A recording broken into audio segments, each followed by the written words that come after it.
Morning, everybody. Welcome to the Mayor's Monday message for June 17th, 2019. Happy belated Father's Day to everyone, all fathers and grandfathers and all the like.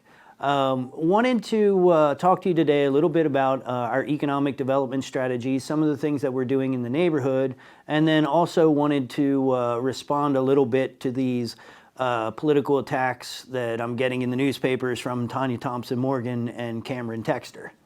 So first, let's start with the really good stuff. And I can only talk about this a little bit. It's a new project that we're working on with Eric Kirkland, York College, the York County Economic Alliance, Better York.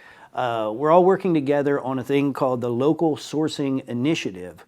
And the idea here, they're working on the pilot project, and the report should be out around August. But the idea here is that we want to support small companies in the neighborhoods, companies that are being built up by low-income individuals, folks with not a lot of capital. You know, they might have 2 employees mowing the lawn or doing some plumbing, some HVAC, things like that. And the idea here is that we get larger companies to set aside some of their contracts, and then those contracts will be available so that we can help build up these companies. It's a way to ensure that there is demand for the services of people that are trying to start businesses or grow their businesses. So say there's a couple of folks that have a lawn care service, and we can provide them with a $20,000 contract for lawn care somewhere. Then they know that they can hire a few more people, that they can get some more equipment, and that's how we're going to build these businesses. So we're working on that right now. Can't talk a lot about it because we have to wait till the pilot project is done. But just within a couple months, we're going to have an announcement on how that's working out. A complementary project to that is something we're working on, which is neighborhood loan programs, neighborhood business loan programs. So somebody who does want to build up their company, say they're a plumber, and they have all the tools that they need. Say they have $5,000 of tools, but they need $5,000 for a van. We will be able to go into the neighborhoods and ask a committee of neighborhood folks whether or not that person is trustworthy to give them that loan and for them to start paying back that loan in 18 months. That's the plan. We've already got some money set aside, but you can see how if we can help build up companies by supplying demand for their services, and then we can also help them with low interest rate loans, essentially zero interest rate loans, then we can help build up those companies. So those are 2 things that go hand in hand that I'm really excited about that we are working on right now. Also, we are going to be working more with youth entrepreneurship classes. We're going to be working with Crispus Attucks and Salem Square to be providing skill training and providing teaching materials for entrepreneurship, how folks can build up their businesses. What do you really know? It's wonderful to have a dream to be an entrepreneur, but you need to have these skills to make sure that you can maintain that dream and scale it up to a business. So we're very excited about that. And one other thing that we are doing that we just started working on is working to get a grocery store into the city. Our new Chief Opportunity Development Officer, Blandon Nace, is working on that. So we're trying to recruit folks that are interested in bringing a grocery store back into the city. Another grocery store. I know we have Seatown that doesn't have quite the wide variety of things that a lot of people would like to see in a grocery store. So we're looking for more a full convenience grocery store and trying to bring that downtown. So that is just a very brief kind of clip of some of the things that we are doing. Next Monday, there's going to be a meeting at City Council Chambers at 6 o'clock, and we will be presenting more about all of the work that we are doing in the Economic Development Department. I wanted to take this opportunity, and I hate to even give airtime to this stuff, especially when it's obviously political attacks. But there was a letter in the newspaper, and you can see where this came from if you go back and check out the authors the author's Facebook page, it shows that on May 23rd, the day after she complained to council about the hiring of Blandon Ace as our Chief Opportunity Development Officer, at that point, Cameron Texter, a former president of City Council, got on there and started putting all these ideas out there, and that seems to have resulted in this editorial that came out, this letter to the editor, where they're using a very weak political tactic of trying to compare me to Charlie Robertson. They use Charlie Robertson's name 9 times in 8 paragraphs. So it's obvious what they're doing, but I'm going to address the key points to this. It says, perhaps I got the playbook of Charlie Robertson when I came into this office, and that I'm trying to bypass City Council. I already addressed this once, but when we had the absence of a director in our community or economic and community development department, I made Philip Given the acting director. Making an acting director is something that goes back for many administrations.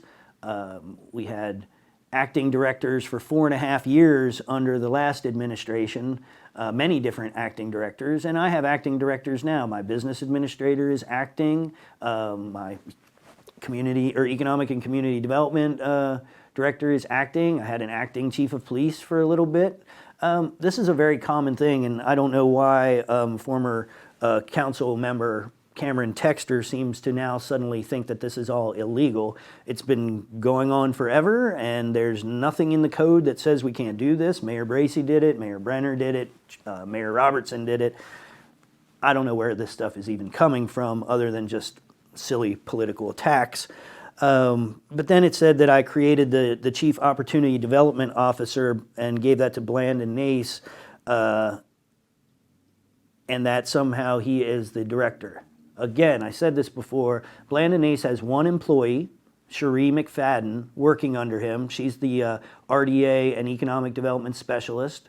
So those two are basically our Economic Development Department. And Philip Given is in charge of 39 employees, including the Bureau of Health, Permits, Planning and Zoning, Economic Development, Community Development, our HUD grants. All of that stuff falls under Philip.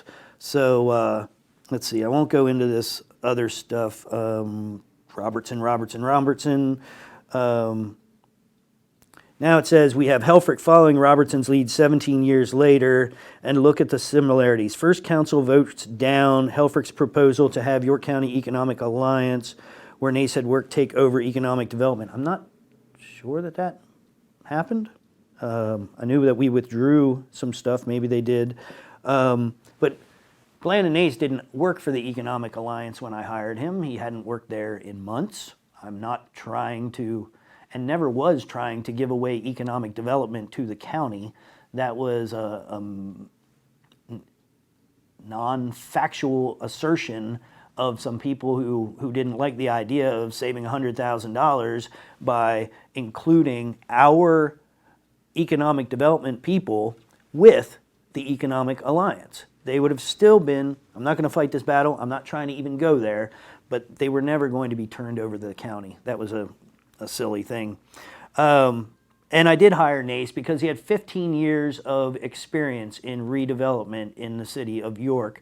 We have not had a person that qualified since the 1980s under Mayor Althouse. So to have the opportunity to hire somebody, and we did have, I think, 6 or 7 other applicants, none of them had the qualifications of Blandon Ace. And I'm going to stand by that hire. He is not a director. Why this stuff is even out there, well, it's obvious. It's political silly season, as they say.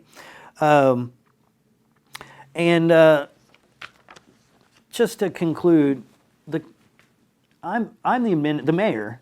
Right now, I'm the administrator of the city of York. That means other than directors, I hire people, I fire people, I create positions, I eliminate positions. That's not part of City Council's purview. City Council, at the end of each year, budgets a salary line item for each department. And then it's up to me to figure out how to best spend that salary. There is a page in there that is for informational purposes that says, hey, we expect to have this many property maintenance inspectors. We expect to have this many parking enforcement officers, this many police officers. But that changes over the year, and we can change positions. It's totally legal. It's part of being the CEO of York City. I'm the executive officer. I respect the council. They have their role. I was on city council for 6 years. I know the role of city council, and it's to approve the laws, write laws if they so choose, and approve contracts, which, by the way, another comment, any contract, I believe it's under $49,000, does not need approval from city council. So this is some other silly stuff that's being said that we'll address it next Monday, but I'm giving you a little preview here. I just want folks to know, don't believe everything you read, especially don't believe propaganda. People making stuff up, trying to create problems where there aren't any. We have a lot of work to do in this city. For us to even pay the bills, we have to keep making the city more valuable. That means that we need to get people jobs, we need to build businesses, and we need to develop properties. If we do not do those things, the only alternative is to raise people's taxes. So let's get over this, and I will promise two things right now. Number one, I will promise to work as hard as I can on economic development for everybody. Building businesses on the south side, on the west side, on the north side, on the east side, not just downtown. I'm talking about building businesses in the neighborhood. I promise, and I have promised before, to work on that, to do that, and that is what we are doing. And the number two thing I'll promise is that Blandon Ace is not a director and will not be a director. I need Blandon Ace's expertise in economic development, and that's where he's going to stay, and that's where he's going to do the best work for the citizens of York. So anybody wanting to work on economic development, we've got Cherie McFadden in the office, and we've got Blandon Ace. Those are your two contacts. They are also the staff for the Redevelopment Authority. They're working right now on getting a better list of available properties. Contrary to popular belief, there's only about 20 properties that are residential buildings that may or may not be usable, inhabitable. But out of the 245 properties, most of them are empty lots. But feel free, if you want to contact us, reach out to our economic development department, and let's do business. Let's build York. That's what we have to do if we are going to stay competitive. And I'm very excited about the team that I'm working with, and I know that if you work with us, you'll be excited about our team too. So thanks a lot, and we'll see you around the city.